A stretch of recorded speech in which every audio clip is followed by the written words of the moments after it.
We are in Luke chapter 7. Last week I was swinging a sledgehammer. You know what I'm talking about? Lottie Kaladi. And this week I'm not swinging a sledgehammer. We have moved on. And we're going to go to from verse 11 to 17. And let's read along with me. It's up behind me. Soon afterwards, he went to a city called Nain, and his disciples were going along with him, accompanied by a large crowd. Now, as he approached the gate of the city, a dead man was being carried out, the only son of his mother, and she was a widow, and a sizable crowd from the city was with her. When the Lord saw her, he felt compassion on her and said to her, "Do not weep." He came up and touched the coffin, and the bearers came to a halt. And he said, "Young man, I say to you, arise." The dead man sat up and began to speak, and Jesus gave him back to his mother. Fear gripped them all, and they began glorifying God, saying, "A great prophet has arisen among us, and God has visited his people." And the report concerning him went out all over Judea in all the surrounding districts. So, I don't know anything about the city Nain, but they're going there. And it says, this first verse says, he went to a city called Nain, and his disciples were going along with him, accompanied by a large crowd. This is something for me, that wherever Jesus is going, to whatever city I know or don't know, to whatever place I'm aware of or not aware of, I want to be going along with him. As a disciple of Jesus Christ, I want to be going along with him. I want to go where he goes, do what he does, say what he says, stop when he stops, turn when he turns, start again when he starts again. I want to follow Jesus and be with him. And it's just like, you'll see this quite often. He'll leave his disciples, and then they'll reunite. They'll accompany him. They'll catch up with him. They'll chase after him. They'll go where he said and wait for him. The whole 3-year ministry is them going wherever he takes them, doing whatever he tells them, knowing that the whole goal is to come back and reunite with him. The practicing of the presence of Jesus. I saw a TV interview this week of Catherine Coleman, who died many years ago, died when I was a teenager. But she was a miracle, did miracle seminars, not seminars, conferences. She prayed for people, and the testimonies of her miracles were renowned all over the world. And she had a TV show, and she was really airy-fairy and weird, but she had crazy things. Who's heard of Catherine Coleman, right? Yeah, you know what I'm talking about. Okay, so she was interviewing with, I don't remember the interview. It was either Mike Wallace or Merv Griffin. I think it was Merv Griffin. Anyway, she was on a public television show, regular network channel, one of those famous talk shows. And he's asking her, so how much time do you spend with him? And she goes, well, every minute of every day. No. Do you like go in a room and pray out? She said, no. Then I would have to give credit to doing that. No, I practice his presence 24/7. I go to sleep knowing he's with me, and I dream knowing he's with me, and I wake up knowing he's with me. And every action, if I think, oh, I could have that, and I read, he's with me. I have to. Does he want it?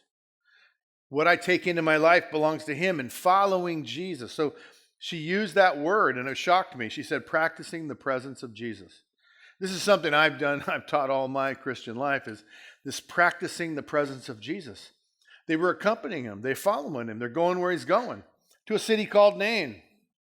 You know, who knows Nain? I don't know Nain. Why are we going there? Well, I'll catch you when you come back. I got no reason to go to Nain. Well, except Jesus is going to Nain. And so they're in this crowd, and this crowd's following. Now, what most of the crowd's following for is because he does things like healing centurion servants. He does things like miracles, like leper calling from a distance, hey, you're healed. Go show yourself to the priest. All these wild miracles, blind people being healed. One verse earlier in this, already he's healed them all. And to be part of a he healed them all thing, you kind of have to be there. There's not television in those days. He's going to Nain. Well, what's he going to do? You going to heal? Oh, you want to see it? We got to be there. Let's follow him. Besides that, he's going to stop and teach like what he just taught. Love your enemy. Turn the other cheek. Do good to those who are bad to you. I mean, I'm right in the middle of a season of a couple weeks straight. When I was in Alaska, it was just all day long emails attacking me, calling me all these names from one individual, of course, and being a family member, it was hard. But I had just preached to you. I had just talked to you about this. I just told you what he says. And because I was there to hear it, because I read it, because I know it, his words affect me. I honestly wrote some pretty nasty replies. And then before the send button, delete button. Delete. And you'd write it again, and then you get another one. It's like, this is so not true, not a word. Defend. And no, I'm not going to do that. I'm gonna called, I just read his words. Yeah, they're gonna judge me. I need to be what he wants me to be. Go where he wants me to go. Stay where he wants me to stay. Stop when he wants me to stop. Turn when he wants me to turn. I have to follow him. And I got a band of brothers going with me that we're all hearing the same thing. We're going to Nain. Okay, we're going to Nain. Did you hear him? Where did he say we're going? Nain? Okay, we're going to Nain. I didn't hear him. Did you hear him? We're going to go to Nain. And on the way to Nain, he gets to the gate, and a dead man comes by in a coffin, a funeral procession. He's got all the living carrying the coffin. He's got all the living, and it said a large crowd with the dead guy. So now you got two crowds just intersecting at the gate. And he raises the guy from the dead. He just says, "Rise up, young man." Now we know about this guy. He was a young man. He was his mother's only son. There was great weeping in the land. Somebody's lineage was dying. She was a widow, so she'd already lost her husband. She wasn't having any more sons. That man's line is dying. His only son's dead. His name is ended. And Jesus sees her weeping, and he has compassion on her. And he says, "Rise up, young man." And the boy gets up, and he gives him back to his mother. I mean, think of this. We've been dealing with a lot of grief around here. A lot of people who've lost children, who've lost loved ones. And it's like, I really want this power. I don't have it, but I want this power. And I think the best thing you can do is define that power. What is that power? That power is life conquering death. And is it only raising a young man from the dead? Is that the only effect of that power? What if I could only have a tenth of that power? What could I do? Maybe clear somebody's pimples up? Maybe if I had a tenth of that power, maybe I could what? Straighten someone's bent limb? Fix someone's broken arm? I don't know how this works. I just know that in Jesus is this power that raises the dead, and I'm a disciple like those disciples, and I'm following Jesus. I'm going where he wants me to go. I'm doing what he wants me to do. And what happened for them is they came to an intersection of life where they saw this incredible miracle where life made death go away and conquered it. And life won and came back into that young man. And I know that for me, I was living dead. I wasn't dead in a coffin, but I was alive. I was a walking dead man. Right. I think some of you can relate to being walking dead people. You walk around living death in your life. Good. And life has no power for you, only death, every decision. I've led people all the way to the mountain and had them turn around and go back. Lately, we've been suffering because we've worked so hard to help them find this experience, and they had that intersection of life and death. One of the guys in this group is Judas Iscariot. Wow. He's there, and in Acts it says he shared in every miracle. He was there. He saw this young man raised from the dead, saw this young man given to his mother, saw her weeping turn to joy, saw this crowd amazed. He was amazed and turned and betrayed Jesus with a kiss. I've seen this so many times in my life. And yet I remember my intersection with Jesus the first time. I was a dead man, and he orchestrated it so that there was a wrong number. I answered the wrong number. The guy threatened my life because he thought I was with his Stella, and I wasn't, but it was a wrong number. And I was scared and ended up jumping in this car and going to this Christian concert. Jesus orchestrated that. That guy's trying to call his girlfriend Stella, and he calls me, says, "What are you doing with my Stella?" Then starts threatening my life, which scared me because he used some pretty graphic language. And I ran to a Christian concert to make sure I didn't meet the Stella killer. So I'm in the second row, about right there. And there's an altar call. They're talking about you can know God. And I'm like, I've always wanted to know God. But the people that told me that before were hypocrites. And some unseen force just shoved me out in the aisle and put me up there. And I'm like, whoa, this is crazy. And I had an experience where I was dead, and 20 seconds later, I was alive. Okay, it wasn't a coffin. But I don't know. What's better? That guy had to die again. He's not alive anymore. So he had to face death twice. I'm not sure I want to do that. Me? I haven't gone back. I was made alive at an altar, and I've been alive ever since. And my life has been incremental. I get it. Jesus raised the dead, and I wish I could too. I can't tell you how many times I've wished I could bring back a baby that we unplugged from life support. Or my best friend who died of a brain infection. When I prayed for him, how much I wanted him to come back and be my best friend. How much I wanted life to come back into dead bodies. I don't have that, I guess. Or I don't have it yet. But I do have the ability. I've led so many people who were walking dead into new life. Now, of all those people that walk into new life, some of them, like dogs, they go back to their vomit. Like prodigals, they go back to the hog pens. I guess life wasn't a good thing to them. Death sounded better, living death. And they went back. Well, this kid's raised from the dead, and the people get scared. And they make these comments. They say, "A great prophet has risen amongst us. God has visited his people." And they get afraid because life overcame darkness, death. Life overcame death. And they get terrified. They glorify God in their terror. And my original, every single time, even in this study, my first reaction was, you were afraid? What's wrong with you people?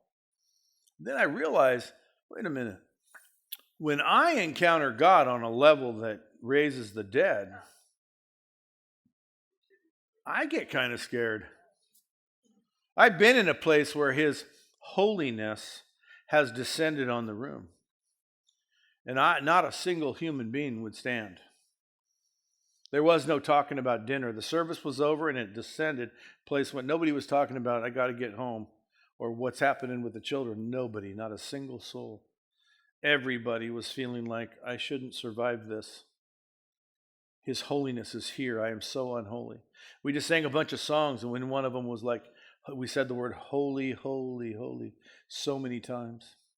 Inviting his holiness, or what we were really doing in that song was saying, you are holy.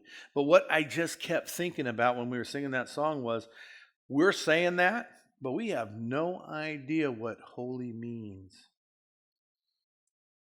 When I come into the presence of holy, I feel like I should not survive. Down in Pasadena, I was at a conference, and I was in an auditorium that had a walkway, and the holiness fell on that side of the walkway, but not this side of the walkway. And I was only a few rows from the walkway, and the stage was down. It was a arena, and in the walkway on this side, everyone was talking about dinner or how great that sermon was, how wonderful that was. And I could hear them laying there thinking, how dare you? How could you be doing that? They're making jokes. People are walking in the walkway talking.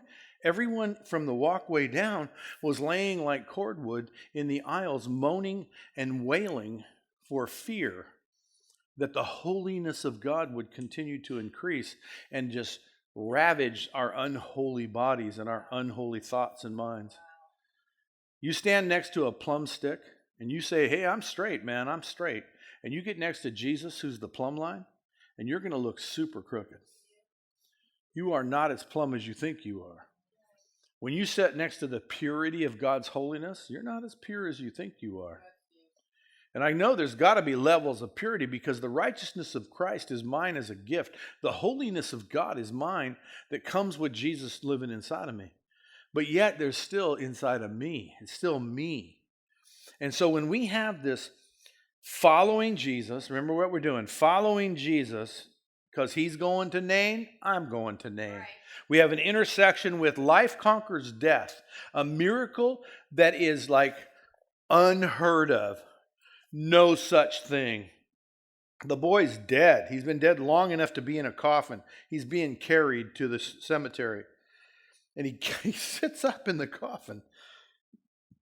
Everybody's nightmare. The lid flies open. He sits up. Ah! Holiest of moments on planet Earth. The cross intersection of Jesus, the light of the world, intersecting with the darkness of death, and life conquers death. And he goes back to his mother, and their grief, joy has come in the morning. Joy has returned. My son was dead, and now he's alive, just like the prodigal, who was not truly dead in body, but dead in his decisions and in his spirit. And the father of the prodigal says, my son was dead, and now he's alive. The very same miracle. His son was born again. Now, his son was born again by a revelation from God that you know that the pigs eat better than you do here, and in your father's house, the servants eat better than the pigs. If you went home, even if he made you a servant, you'd be better off than the pigs. Here, they feed the pigs first and you last. He had a revelation, was born again. My Father is good, and life conquered death. Here in this story, Jesus intersects an intersection he planned. In my life, I had an intersection he planned. Many of you in the room have had intersections. Many of you have spent many years coming to this life-altering thing, this growth in Jesus Christ. I know many of you in the room who have gone in and out, just like the hokey pokey. You put it in, you take it out. You put it in, you take it out. You turn about and you freak out and you're screaming and yelling, woe is me. You put it in, you take it out. You just repeat the same dance. Wash, rinse, repeat. We just do the same thing, but I have hope. Someone asked me in between services, how do you do this with people failing? But for the grace of God, there go I. If they're willing to try again, I'm willing to try again. Someday they're going to quit hokey pokeying. Someday they're going to step in and say, that's it, I surrender, I give my life. There are people in the room, I've seen them do it 3 and 4 times, and then they caught. Then it was like fish on, we got them. We gaffed them and got them in the boat. I think the boat was going to get them to heaven. It looks like it. It's looking good from my point of view, because we finally had an intersection where right was right and wrong was wrong, and never the twain shall meet. Where they were going this way and they repented, which made them go this way. Where they were aiming at the mark instead of just firing willy-nilly wherever you want. If you don't understand that, you'd have to, well, forget that. So we have this crossroads with Jesus, and some of you have had it and some of you haven't. And I'm telling you, you need to come to the crossroads where life conquers death. I tell you, 46 years. I don't know why. I don't know why me. I met him at that altar. I've never turned back. I've never backed up. I've never thought of turning back. It's never crossed my mind. My eyes are on the prize, the upward call of God in Jesus Christ. I'm running a race, but this is another thing I believe that makes me like this. I believe I get the prize when I get there. I don't believe I got the prize at that altar. Right. I think you do well to come to that conclusion. Right. To constantly be running for the prize. Right. I am running for a prize. That's right. That is eternity of living with him.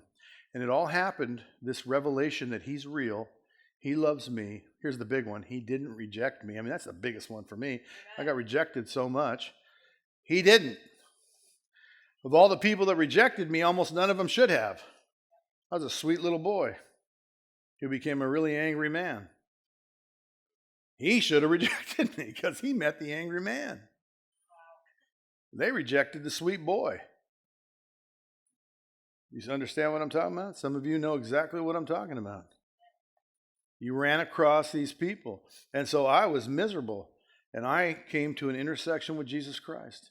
You can come with this intersection. Some of you have had it before and lost it. You walked away from it. You climbed all the way and then let go and fell fast. And you need to give your heart to Jesus and have this intersection with his power. Now what, 10% of his power? If it's 10%, man, you're lucky. It's going to rock your world. If it's like this kind of power that he had here at this intersection of our story, it should scare you like it scared them. It's heavy, man. It's glorious. You'll never be the same. What happened with me and my friend who were laying in that arena, we were laying there just woeing, like moaning, like, don't kill me, God. I was thinking, man, if I was him, I'd kill me. This is amazing stuff. I didn't know. I didn't know, Lord. I'm sorry. Help me be better. We've come home. Vicki picked us up at the airport. Hey, how did it go? Both of us said, we don't know how to explain this. It's like we were tied in a tight knot and he untied us. And he retied us in a correct knot. I just feel like I've been undone and put back together. I don't think my life will ever be the same. And people, it wasn't. I was born again. I had another intersection with him there. One at that altar in Stockton in 75 and another one in Pasadena. I've had them many times in my life, these intersections with his holiness, this intersection with his voice, this incredible visitation. It's just remarkable. It's just further up and farther in. It's just line upon line, precept upon, there's more. And I'm so grateful for what I have. I got to tell you this. Where I stand today, I lay hands on people and they're healed. Not everybody. I don't get why one does and one doesn't. But hey, one in a lifetime is like, wow. And I've had so many people tell me their whole life has been completely given back to them. One man who was sitting there thinking of dying, I'm pretty sure he's not here. He said, all I want to do is die. My life is so miserable with all this pain and brokenness. Came up, we anointed him with oil. He showed up on the property to work with us. What? I have my life back. It was immediate. I was healed. It's like more and more of these testimonies. Just one time. That happens once in your life. It's like, wow. I'm so grateful. That's what I was telling you. I'm so grateful for what he does through me, in me, the speaking that I do, that he just brings me the word. It's just like, wow. And I got to tell you, I'm so grateful, but I'm not satisfied. Right. I'm not, because of stories like this.